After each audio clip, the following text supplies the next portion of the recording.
waxay ahayd madal kulmisay tira ajaanib oo shaqooyin kala duwan ka haya Somaliland iyo sidoo kale arday aqoon-yahano Soomaaliya waxaana lagaga hadlayay mowduuc la xiriira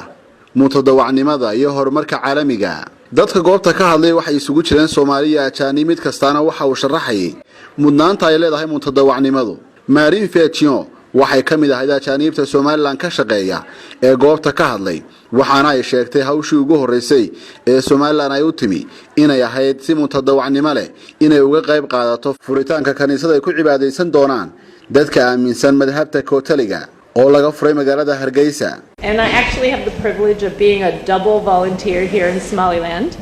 I originally came as a volunteer of the newly reopened Catholic Church. waxay tiri mudnaan weyn ayay ii tahay inaan Somaliland u joogo laba hawlood mutadawacnimo ah asalkaygii hore waxaan Somaliland u imi hawl mutadawacnimo ah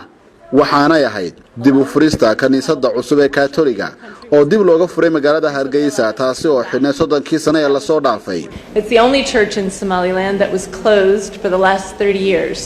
and the government recognized that as you're working towards countryhood that allowing Christians to have a place to worship in your country was important, and so they allowed us to come back to establish a place of worship for Christians in Somaliland. Marin Fetchion oo sharaxaysa sababta uu ogolaatay Somaliland inay hawshaasi ka qabato ayaa waxay tiri dawladda ayaa xaqiiqsatay in dalnimadoodu ay muhiim u tahay in Kiristaanka loo ogolaado meel ay ku caabudaan madhabtooda Catholiga sidaas awgeed dawladdu waxay noo ogolaatay in dib u soo laabano oo aanu dib u furno xarun kaniisada oo Kiristaanku ay ku cibaadeystaan. Allowing Christians to have a place to worship in your country was important, and so they allowed us to come back to establish a place of worship for Christians in Somaliland. So when I got here, hawshaasi kaniisada markii aan dhameystiray kadib waxaan hadda si mutadawacnimo uga hawlgalaa isbitaal jaamacadeed oo Hargeysa ku yaala maadaama aan shahaadada labaad ee masterka ku haysto cilmiga caafimaadka at the hospital in the university because I have a degree in public health, a master's in public health. Marin Fetchion ayaa hadalkeeda ku soo koobtay in labadaasi hawlood ee mutadawacnimada ah ee midkood ay ahayd furitaanka kaniisadaasi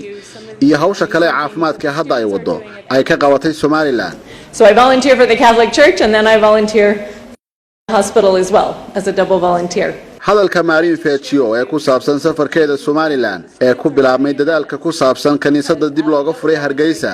ee dawladuna ay ogolaatay waxa ay marag u noqon kartaa walaaciyo hore oo ay muujiyeen culimada Somaliland kuwaas oo digniino ka muujiyay in shaqaalaha ajaanibta ah ee Somaliland ku sugani ay mararka qaarkood ku lug yeelan karaan faafinta diimaha aan islaamka ahayn ee ay rumaysan yihiin.